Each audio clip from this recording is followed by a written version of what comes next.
প্রকৃত অর্থে অসহায় মানুষের বন্ধু। রবিবার মোহাম্মদ বাজারের সঁতশাল গ্রাম এলাকার দুস্থ মহিলাদের হাতে তিনি এক বস্তা করে চালের প্যাকেট তুলে দিলেন। এই উদ্যোগে শতাধিক অসহায় পরিবারের মুখে আনন্দের হাসি ফুটে ওঠে। মানবিকতার প্রতীক হিসেবে পরিচিত টুলু মণ্ডলকে অনেকেই এলাকার বাংলার রবিনহুড বলে রাখেন, কারণ তিনি দীর্ঘদিন ধরেই দরিদ্র অসহায় মানুষের পাশে দাঁড়িয়ে আসছেন।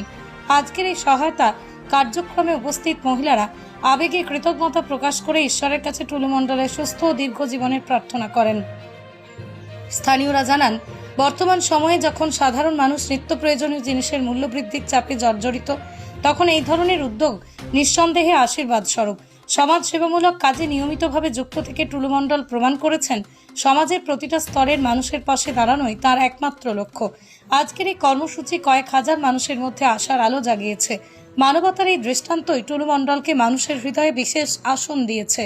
মোহাম্মদ বাজার থেকে নাজমুল হোসেনের রিপোর্ট, জাগো বাঙালি নিউজ। এখানে চাল দিচ্ছে টুলু মণ্ডল।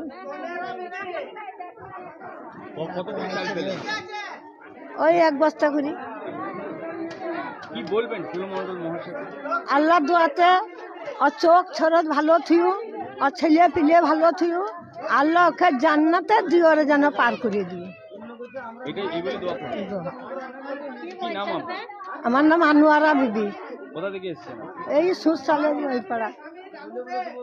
আল্লাহ আর মেলাই করে আরো হবে, যেমন দান করছে আমাদেরকে, যেমন দুঃখ শুয়ে দিচ্ছে তেমনি ওকেও আল্লাহ দিবে। এখানে চাল দিচ্ছে, গরিব দিকে সাহায্য করছে। কে?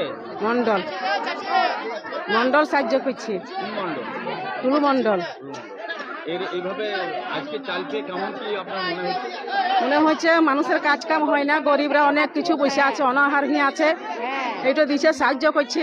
আল্লাহ ই করবে, তার মঙ্গল করবে। আপনি দোয়া করছেন? দোয়া করছি। কি নাম আপনার?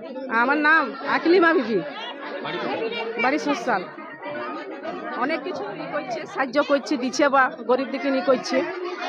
হ্যাঁ, এরকম থাকুক, এরকম হওয়া ভালো। দেশে একটি মানুষ অনেক গরিব দিকে মুখ পানে তাকাইছে বা দিচ্ছে। আমি তো প্রতি বছরই এই অভাবের টাইমে সবাইকে দিই চাল, আর এই বছর তো আরও বেশি অভাব, যেহেতু পুরো শিল্প কারখানা তো প্রায় বন্ধের মুখে। আমাদের পাঁচামিতে নিশ্চয়ই জানো যে 100% শিল্প কারখানার মধ্যে 10% চলছে, তাও চলে না, আস্তে আস্তে বন্ধের দিকে। তিলপাড়া ব্রিজের জন্য আমাদের এই এরিয়ার অবস্থা খুব খারাপ। সেই হিসাবে আমরা দেখলাম গরিব লোকদের যদি কিছু করে এক বস্তা করে মাথা পিছু চাল আমি দিতে পারি, তাহলে এরা অনেকটা মানে উপকৃত হবে। আর আমার যে এখানে শান্তি কমিটি